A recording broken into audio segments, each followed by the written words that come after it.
हम लोग fire brigade बुलाते थे। तो फायर ब्रिगेड क्या करता था, आउटर साइड का जितना भी आग है वो बुझा सकता था, लेकिन इंटरनल वाइंडिंग को और कोर को जो आग लगा हुआ है वो बुझा नहीं पाता था, क्योंकि वो पानी वहां तक जा नहीं सकता था। इसलिए ये सिस्टम डिजाइन किया है। ये सिस्टम काम कैसे करता है, ड्रेन और स्टर इस सिस्टम पे काम करता है। तो पहले क्या करता है, बड़ी वाली लाइन जो है वो ऑयल को ड्रेन करेगी और बॉटम वॉल के थ्रू नाइट्रोजन इंजेक्ट होगा।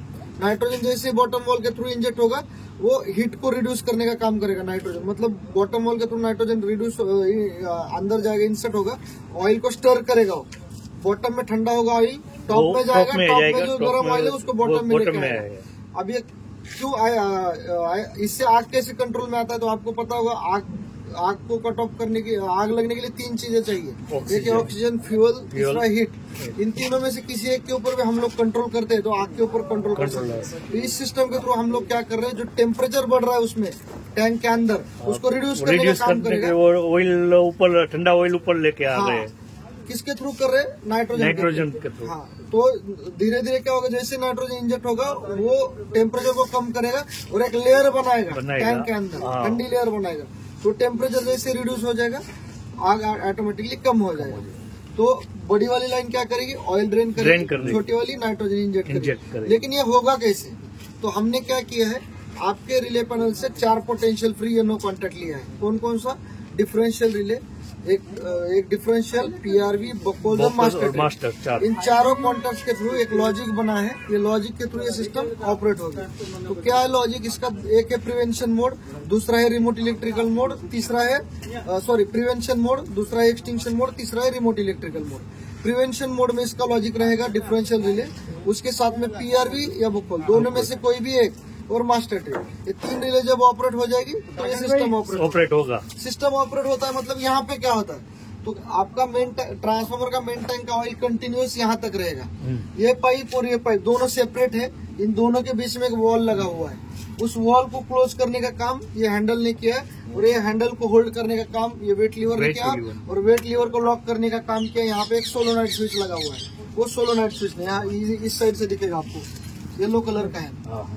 तो इस सोलोनाइट स्विच में जब ये लॉजिक फुलफिल होता है, मान लो डिफरेंशियल रिले आ गई, उसके साथ में पीआरवी आ गई और ट्रांसफार्मर ट्रिप आ गई, तो इस सोलोनाइट स्विच को 110 वोल्ट डीसी मिलेगा। जैसे इसको 110 वोल्ट डीसी मिलेगा, ये सक करेगा, खींच जाएगा अंदर। जैसे ये खींचेगा, ये ऑयल वॉल ओपन होना चालू हो जाएगा, तो ऑयल ड्रेन होना स्टार्ट हो गए। अभी जब ये नीचे गिर रहा है तो एक लिमिट स्विच को टच कर रहा है, यहाँ पे एक लिमिट स्विच है।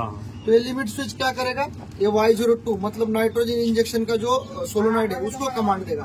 जैसे इसको कमांड मिलेगा ये भी सक करेगा, और इसने जो ये वेट लीवर होल्ड करके रखा है ये प्लंजर के ऊपर गिरेगा। जैसे ये प्लंजर के ऊपर गिरेगा, अभी मैंने क्या किया, नाइट्रोजन का सिलेंडर ओपन किया है, यहाँ से लेके यहाँ तक प्रेशर दिया है और सिलेंडर को क्लोज करके रखा है। क्लोज करने का पर्पज क्या, अपना नाइट्रोजन अननेसेसरी वेस्ट ना हो। तो जैसे ये नीचे गिरेगा, अब यहाँ से नाइट्रोजन पूरा निकल जाएगा। तो ये इंजेक्ट हो रहा है नाइट्रोजन, यहाँ पे एटमॉस्फेयर में जा रहा है, मतलब वो इंजेक्ट हो रहा है, लेकिन नॉर्मली ये यहाँ पर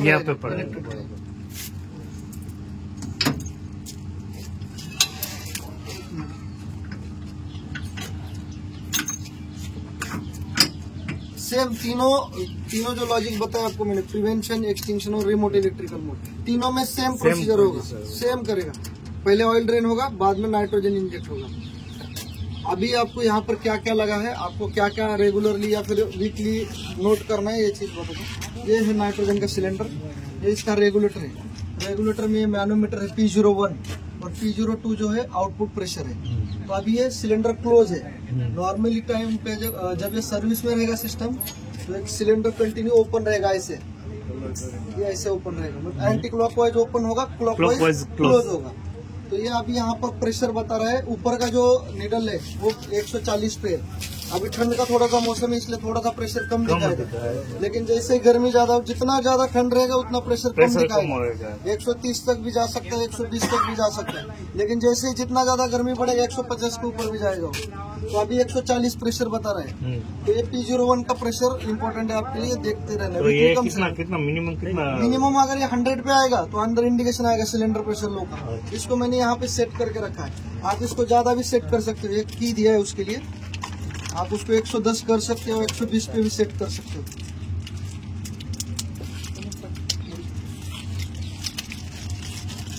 यहाँ से ये कैप निकलना है इसका, चाबी यहाँ पे डालना है और